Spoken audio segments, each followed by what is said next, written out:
আল্লাহ ডাক দিয়েছে আমাকে, আমাকে চলে যেতে হবে। তো মা ফাতেমা চলে যাওয়ার আগে কি বলে গেল আর চলে যাওয়ার পর কবর কি বলে ছন্দের মাধ্যমে শোনেন। চোখটা বন্ধ করে মনটা এদিকে দিয়ে গজলটা একবার শুনে দেখেন, জীবন বদলে যেতে পারে। কবি ছন্দের মাধ্যমে লিখছে, খোদার কোরআন বলে ওরে শোন শোন, চিরদিনের তরে নয় এ জীবন, তোমার হবে মরণ তাকে করো স্মরণ, তোমার হবে মরণ তাকে করো স্মরণ, আমল বিনে আর কে হবে আপন।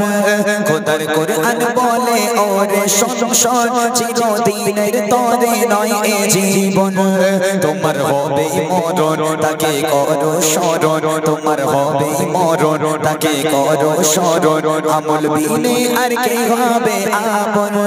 খোদার কোরআন বলে ওরে মা ফাতেমা যখন নিশি রাতের বেলা উঠে কান্নাকাটি করছে, তখন স্বামী জিজ্ঞেস করছে, ফাতেমা বলো তোমার কি হয়েছে? ফাতেমা তখন বলছে, কি বলছে, একদিন ভোরেতে কাঁদে ফাতেমা, স্বামী বলে কেন কাঁদছো বলো না, স্বামী বলে একদিন ভোরেতে কাঁদে ফাতেমা, স্বামী বলে কেন কাঁদছো বলো না, বিবি বলে স্বপ্নেতে মোর পিতা এসে শোনালো বিদায়ের কথা, আমি সবার ছেড়ে চলে যাব দূরে, আমি সবার ছেড়ে চলে যাব দূরে, মরণ আমায় করেছে আমন্ত্রণ, মরণ আমায় করেছে আমন্ত্রণ। খোদার কোরআন বলে ওরে শোন শোন, চিরদিনের তরে নয় এ জীবন, তোমার হবে মরণ তাকে করো স্মরণ, তোমার হবে মরণ তাকে করো স্মরণ, আমল বিনে আর কে হবে আপন। খোদার কোরআন বলে ওরে শোন,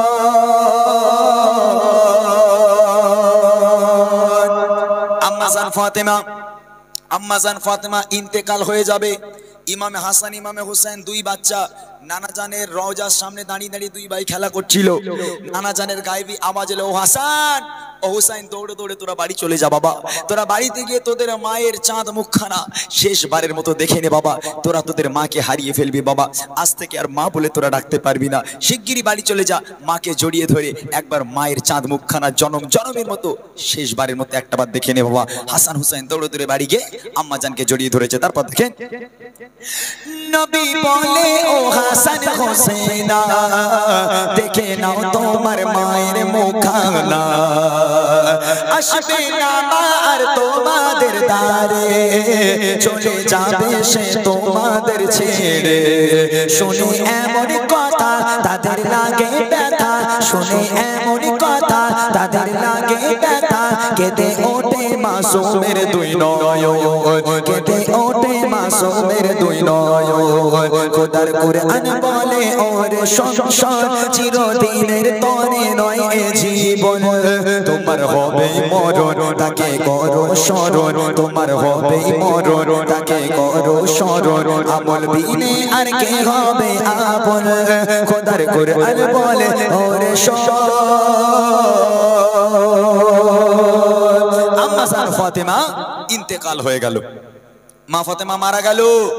ইন্তেকাল হয়ে যাওয়ার পর, ইন্তেকাল হয়ে যাওয়ার আগে আম্মাজান ফাতেমা স্বামীর কাছে বলে গেল, হে স্বামী, আমি দুনিয়ায় থাকাকালীন আমি ফাতেমা ফর্সা নাকি কালো, আমি ফাতেমা লম্বা নাকি বেটে, আর আমার দুই সন্তান আর আপনি, এই দুই পুরুষ ছাড়া পৃথিবীর আর কোনো পরপুরুষ আমি ফাতেমা আমাকে চোখে দেখেনি, আমি চাই না আমার মরণের পরে কোনো পরপুরুষ আমাকে দেখুক, তাই আমি এখন ইন্তেকাল হয়ে যাব, কাউকে জানানোর দরকার নেই, কাউকে খবর দেওয়ার দরকার নেই, আমার দুই সন্তান আছে আর আপনি আমার স্বামী আছেন, আপনারা তিনজন মিলে আমার দাফন কাফন করে দেবেন, খবরদার যেন গ্রামের মানুষ এলাকার মানুষ যেন না জানতে পারে।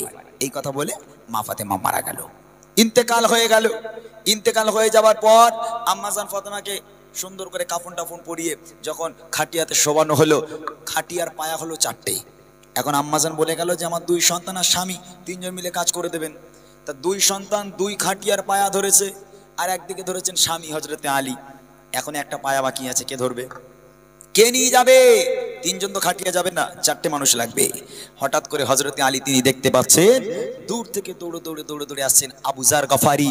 তখন হযরত আলী জিজ্ঞেস করছে, ভাই আবু যার, আমি তো তোমাকে খবর দিনি, তুমি খবর কোথায় পেলে? আবু যার বলছে, ভাই আলী, আমাকে গায়বী তরফ থেকে খবর দেওয়া হয়েছে, চলো আমি আরেকটা পায়ে ধরছি, চারজন মিলে যাই। চারজন মিলে কবরস্থানে যাচ্ছে। এবার দেখেন কি হয়। একদিকে আবু যার আলী, অপর দিকে ফাতেমার দুই লালি। আবু যার গফারি আগে যায় চলে, গিয়ে কবরের মাটিকে বলে, ও কবরের মাটি এ যে নবীর বেটি, ও কবরের মাটি এ যে নবীর বেটি। আলীর পত্নী হাসান হোসেনের মা, আলীর পত্নী হাসান হোসেনের মা। কবর বলে আমি কাউকে চিনি না, যদি থাকে আমলের খাজানা। হলে ঈমান তাজা হেদাই পাবে মজা, হলে ঈমান তাজা হেদাই পাবে মজা। বিছিয়ে দেব জান্নাতি আসন, খোদার কুরআন বলে ওরে শোন। কবরস্থানে যাওয়া হলো, খাটিয়াটা রাখা হলো। কবরস্থানে খাটিয়া রেখে আবু যার গফারি আগে আগে কবরের কাছে গেল।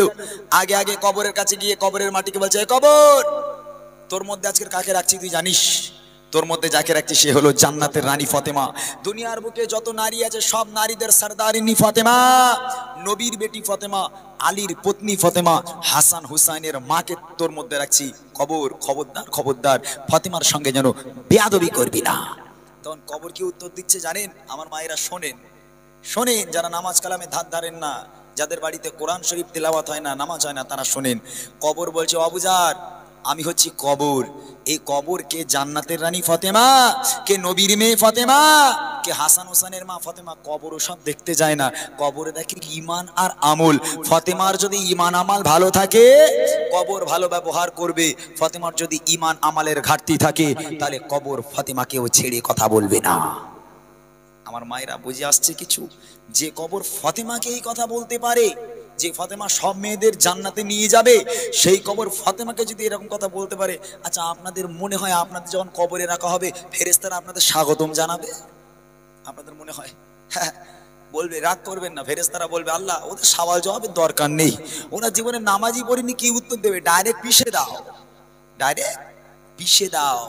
যখন আল্লাহ পাক কানার খোঁড়া, কানার কালা দুই ফেরেশতাকে যখন কবরে নামাবে না, কানা দেখতে পায় না, কালা শুনতে পায় না, দুই ফেরেশতা মিলে উদ্দাম পাদ্দাম পেটাবে, বুঝলেন না? আহা, রাগ করবেন না, কবরের আযাবটা বড় ভয়াবহ আযাব। এই কবর থেকে বাঁচতে হলে আম্মাজান ফাতেমাকে মডেল তৈরি করুন, নামাজের ধার ধারুন, নামাজ কায়েম করুন, কোরআন শরীফ তেলাওয়াত করুন, আর আম্মাজান ফাতেমাকে অনুসরণ করে চলুন। আল্লাহ পাক যদি চায় জান্নাত দুনিয়ার বুকে থেকেই আপনি পেয়ে যাবেন। শেষ কথা খুব লিখছে দেখেন, যে কবর ফাতেমাকে চেনে না, আপন কি হবে তোমার বলো না। দুনিয়ার লোভ লালসা দাও ছেড়ে, এবার খোদার পথে এসো ফিরে। বলি আমি ইমরান, শোনো গো আমি জান, বলি আমি ইমরান, শোনো মোর আমি জান। জীবন গড়ো মা ফাতেমার মতো, জীবন গড়ো মা ফাতেমার মতো। খোদার কুরআন বলে ওরে শোন শোন, চিরদিনের তরে নয় জীবন। তোমার হবে মরণ, তাকে করো স্মরণ, তোমার হবে মরণ, তাকে করো স্মরণ। আমল বিনে আর কে হবে আপন? খোদার কুরআন বলে ওরে শোন শোন, খোদার কুরআন বলে ওরে শোন শোন, খোদার কুরআন বলে ওরে শোন।